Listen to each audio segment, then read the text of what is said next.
Sa ngayon po tayo nagkaroon na ng 2,442 per incident.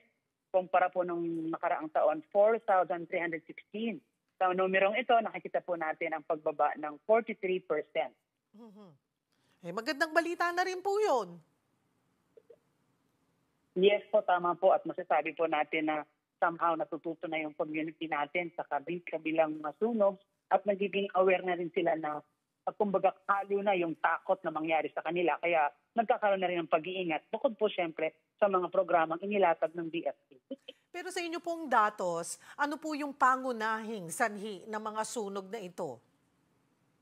Sa ngayon po ang lumalabas ay electrical causes of fires. So ito po may kinalaman sa ating paggamit ng mga appliances, lalo't higit po ngayon, yung electric fan. Again, sana po maging responsible po tayo sa paggamit nito. Ganon na rin po sa mga cellphone chargers.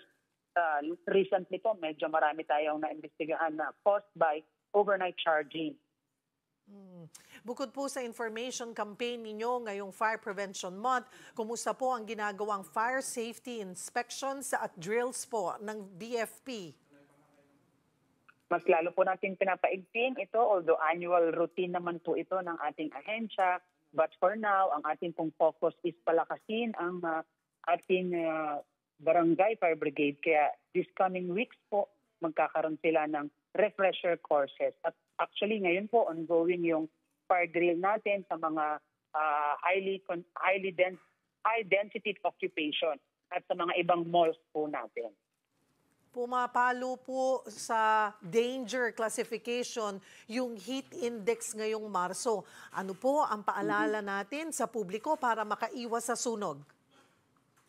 Alam naman po natin kahit by the sunlight itself ay maari or mataas ang probability ng pagkakaroon ng sunog. Kaya ang paalala po, magwalis po tayo ng paligid at itapon po or ibaon na lamang itong mga dry goods. Huwag na itong magsisiga.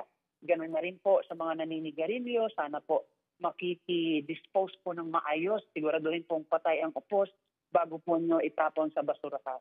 Ganun na rin po itong ating mga, yun nga, nabanggit natin, electrical wirings natin, ipasuri at ang paggamit po ng mga appliances.